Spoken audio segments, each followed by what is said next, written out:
Hello, it's Fanny here, your money coach. Today we're talking about money mapping. Do you remember we need 4 things to prepare for our financial adventure? Number 1 is a map, number 2 is a compass to keep us on track, number 3 is to be fit and motivated, which is the mindset work, and number 4 is a destination. Well, today I'm explaining how you can create your very own money map.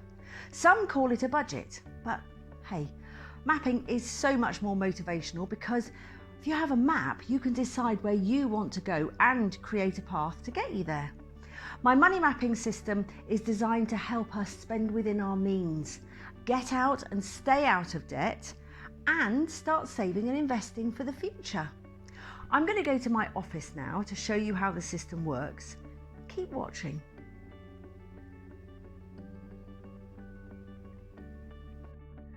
So let me introduce you to the money mapping system.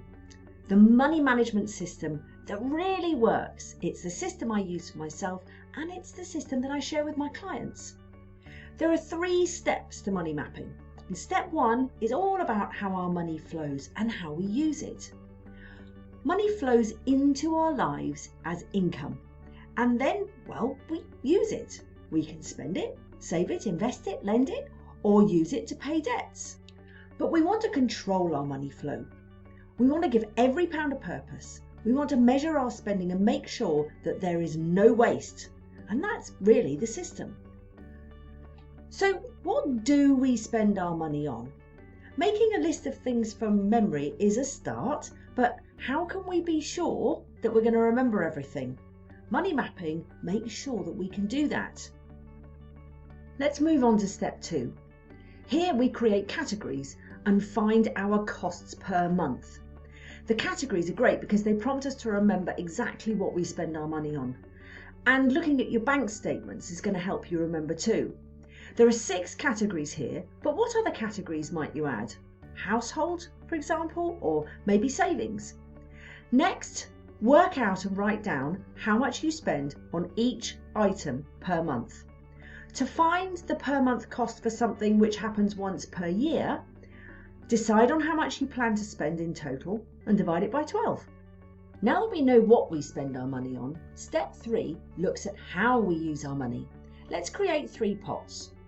We've got a pot for everyday spending, pot for automated spending, and one for sometimes spending. The everyday spending pot is for things like grocery shopping, coffees out, etc., where we've decided how much money per month to allocate, but what we actually spend will vary slightly, and we're likely to spend it in bits and bobs during the month. Next, the automated spending pot. This is where we list bills paid by direct debit, standing order, or subscription.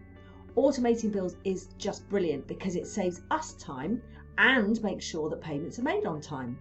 And then we've got the sometimes spending pot. This is for Christmas, holidays, for example. These items can really trip us up money-wise. And thinking about them in advance and putting money aside for them every month makes sure that we're financially prepared. It's really great forward planning. Let's go back to the categories for a minute, because now we get to decide which pot each item is going to go into. If it's a bill or a direct debit, it's going to be the automated spending pot. Christmas, dentist, birthdays, then it's going to be the sometimes spending pot.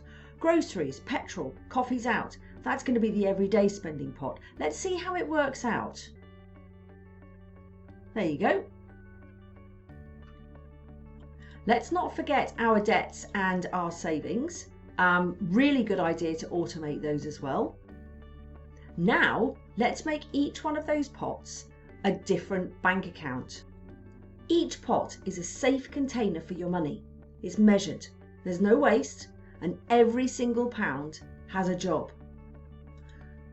So as soon as you get paid, separate your money into the 3 pots, and you will know that you have your bills covered, that you're saving for the sometimes spends, and that your everyday spending pot is there for you to buy the things that you need now. And so there you are, that's the money mapping system. Let's have a quick summary. 1, 2, 3. First of all, we have categories, then we have pots, then we have accounts. Pot number 1, everyday spending, bank account number 1. Pot number 2, automated spending, bank account number 2. And then pot number 3 for our sometimes spending. Bank account number 3. So there you are.